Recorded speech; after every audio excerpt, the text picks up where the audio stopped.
आज की जो वीडियो है, इस वीडियो में बेसिकली हम डिस्कस करेंगे जितने भी हमारे इलेक्ट्रीशियन में जो मोस्टली टूल्स यूज़ किए जाते हैं उसके बारे में। तो आपको यहाँ पे डिस्प्ले पे दिखाई दे रहे होंगे बहुत सारे जो बेसिक टूल्स हैं हमारे इलेक्ट्रीशियंस के, तो इन्हीं के बारे में डिस्कस करेंगे। हालांकि टूल्स तो वैसे बहुत सारे होते हैं, लेकिन फिलहाल में हम उन टूल्स के बारे में डिस्कस कर रहे हैं जो मैक्सिमम फ्रिक्वेंसी में यूज़ किए जाते हैं। तो चलिए इसको शुरू करते हैं और एक एक टूल्स के बारे में जानते हैं। इस वीडियो में हम इस सेशन में हम यही जानेंगे कि कौन कौन से टूल्स होते हैं, इनके यूज और जो डिटेल डिस्क्रिप्शन है या जो डिटेल इनकी वर्किंग है वो आगे की जो वीडियोस होंगी उनमें डिस्कस करेंगे। तो चलिए फिर शुरू करते हैं। सबसे पहले देखते हैं ड्रिल मशीन। तो सबसे पहले हम बात करेंगे ड्रिल मशीन की। तो जैसे कि आपको दिखाई दे रहा है कि ये हमारी ड्रिल मशीन है और ये जो ड्रिल मशीन है ये हमारी इलेक्ट्रिक ड्रिल मशीन है। तो बेसिक्स जो इसका यूज करते हैं हम ड्रिल करने के लिए करते हैं, चाहे वो वॉल के में यानी दीवारों में ड्रिल करना हो या किसी वुडन में ड्रिल करना हो या किसी मेटल पार्ट्स में ड्रिल करना हो। उसके हिसाब से जो ड्रिल बिट्स होती है वो हमारी चेंज होती है। फिलहाल में जो ड्रिल बिट लगी हुई है वो हमारी वुडन के लिए ड्रिल बिट हमने लगाई हुई है। उसके बाद जो सेकंड पोजीशन पे आपको दिखाई दे रहा है ये हमारा मल्टीमीटर है, जो कि डिजिटल टाइप का मल्टीमीटर है। यानी मल्टीमीटर यानी ऐसा मीटर जिसके अंदर आप बहुत सारी चीजों को मेजर कर सकते हैं। इसकी डिटेल वीडियोज हम आगे देखेंगे कि क्या क्या चीजें मेजर कर सकता है। फिलहाल में ये हमारा एक डिजिटल मल्टीमीटर है जिसका इलेक्ट्रीशियन के अंदर बहुत ज्यादा यूज किया जाता है। मल्टीमीटर की तरह सेम ही एक हमारा होता है क्लैंप मीटर। यानी क्लैंप मीटर और मल्टीमीटर में डिफरेंस क्या है, सिर्फ यहां पर जो क्लैंप मीटर होता है वो किसी वायर का जो है करंट विदाउट उसको कट किए हम मेजर कर सकते हैं। तो ऐसे टाइप के जो मीटर्स होते हैं इसमें देखिए ये क्लैंप दिखाई दे रहा है, तो इसलिए ये हमारा क्या है, क्लैंप मीटर है।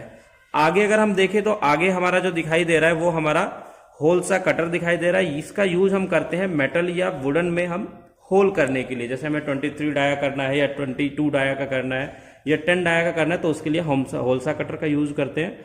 और ये होलसा कटर हम ड्रिल मशीन के अंदर फिट करते हैं और उसके बाद हम करते हैं। उसके बाद नेक्स्ट आपको दिखाई दे रहा होगा पोकर। पोकर का बेसिक्स यूज जो होता है कि इलेक्ट्रीशियन के अंदर जब हम कोई बोर्ड बनाते हैं, इलेक्ट्रिकल बोर्ड्स बनाते हैं, तो उसमें हमें पंचिंग की रिक्वायरमेंट होती है।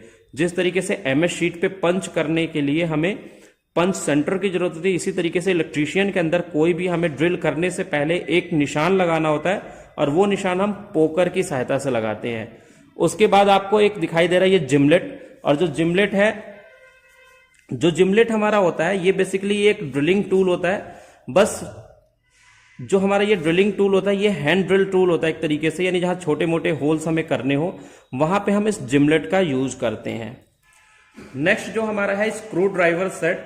सबसे ज्यादा यूज किए जाने वाला इलेक्ट्रीशियन के अंदर अगर कोई टूल्स है यानी screw driver. Without screw driver आप इलेक्ट्रीशियन के अंदर किसी भी काम को नहीं कर सकते।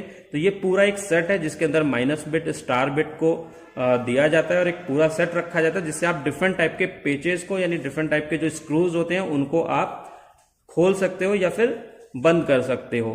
उसके बाद आपको एक हैमर दिखाई दे रहा है। बेसिकली जो ये हैमर है हमारा बाल पिन हैमर कहलाता है।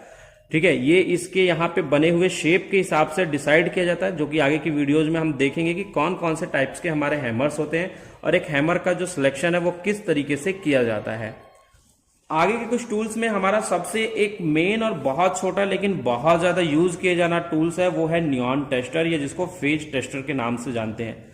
यानी आपने हर एक इलेक्ट्रीशियन के पास ये टूल आपने जरूर ही देखा होगा, जो कि नियॉन टेस्टर होता है। इसकी सहायता से हम क्या करते हैं, किसी भी फेज वायर के अंदर हम ये चेक करते हैं कि उसके अंदर सप्लाई आ रही है या नहीं आ रही है। उसके अलावा इसके साथ हम स्क्रू को टाइट करने के लिए, उसको ओपन करने के लिए भी हम नियॉन टेस्टर का यूज करते हैं।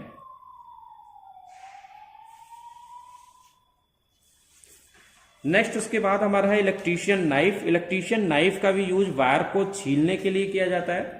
यानी आज के टाइम में तो बहुत कम यूज होता है, क्योंकि आगे जो आपको ये टूल दिखाई दे रहा है वायर कटर कम स्ट्रिपर, इसका यूज बहुत ज्यादा होने लग गया है। लेकिन फिर भी हमें बहुत सारी केबल्स और ऐसे वायर्स आते हैं जिनको हमें छीलना होता है, तो उसके लिए हम इलेक्ट्रीशियन नाइफ का यूज करते हैं। तो ये हमारा इलेक्ट्रीशियन नाइफ है। इसके बाद आपको वायर कटर कम स्ट्रिपर दिखाई दे रहा है। यानी इस वायर कटर की हेल्प से हम वायर को कट भी कर सकते हैं, साथ के साथ उसके इंसुलेशन को भी हटा सकते हैं। नेक्स्ट में अगर हम देखें तो नेक्स्ट हमें दिखाई दे रहा है एक प्लायर। इस प्लायर को थोड़ा सा पास से देखते हैं। अगर हम इसको पास से देखें तो इसकी जो नोज है, ये नोज बनाई हुई है किस तरीके से,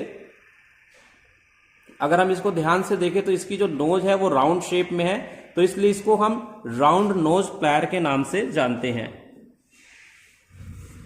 राउंड नोज प्लायर के बाद हमारे पास है एक फ्लैट नोज प्लायर, जो कि राउंड नोज प्लायर के ही शेप में होता है, बस इसके ये वाले जो कॉर्नर होते हैं ये हमारे क्या होते हैं, फ्लैट होते हैं। अगर इसको हम पास से देखें तो अगर हम इसको पास से देखें तो यहाँ पे जो ये आपको फ्लैटनेस दिखाई दे रही है ये हमारा फ्लैट होता है, और बाकी नाक की तरह ये लंबे होते हैं, तो इसलिए इसको हम फ्लैट नोज प्लायर के नाम से जानते हैं। उसके बाद हमारा साइड कटिंग प्लायर है, यानी ये भी एक टाइप का प्लायर है जो कि वायर को कट करने के लिए यूज किया जाता है। उसके बाद सबसे ज्यादा यूज किए जाने वाले टूल्स में एक टूल्स है हमारा कॉम्बिनेशन प्लायर, जो कि हमारे वायर को कट करने के लिए, वायर को स्ट्रिप करने के लिए, वायर को ट्विस्ट करने के लिए एंड अदर वर्क्स में करते हैं। इसकी एक डिटेल वीडियोस देखेंगे हम आगे। उसके बाद हमारे पास दो एडवांस टूल है जिनका यूज बहुत थोड़े एडवांस लेवल पे किया जाता है, यानी इंडस्ट्री के अंदर किया जाता है, जो कि हमारे क्रिम्पिंग टूल्स हैं। यानी क्रिम्पिंग टूल एक ऐसा टूल है जिसका यूज हर इंडस्ट्री के अंदर किया जाता है, जो कि हम नॉर्मल वायर्स को ऐसे ही कनेक्ट कर देते हैं किसी स्क्रू के थ्रू, लेकिन जहां इंडस्ट्री होती है वहां पे हम वायर को नॉर्मली कनेक्ट नहीं करते हैं, तो वहां हमें उस वायर में लक्स को लगाने के बाद में उसको क्रिम्प करने के लिए जो टूल यूज किया जाता है वो हमारा क्रिम्पिंग टूल्स होता है। तो ये जो दोनों टाइप्स आपको दिखाई दे रहे हैं वो क्रिम्पिंग टूल्स के आपको दिखाई दे रहे हैं। ये एक वीडियो थी जिसमें हमने बेसिक्स टूल्स के बारे में डिस्कस किया जो कि इलेक्ट्रीशियंस के अंदर यूज किए जाते हैं। आई होप कि आपको इस वीडियोज में बेसिक्स जो इलेक्ट्रीशियन टूल्स है उनके बारे में पता चला होगा। तो आज की इस वीडियो में इतना ही, मिलते हैं एक नई वीडियो के साथ, तब तक के लिए बाय बाय, थैंक यू।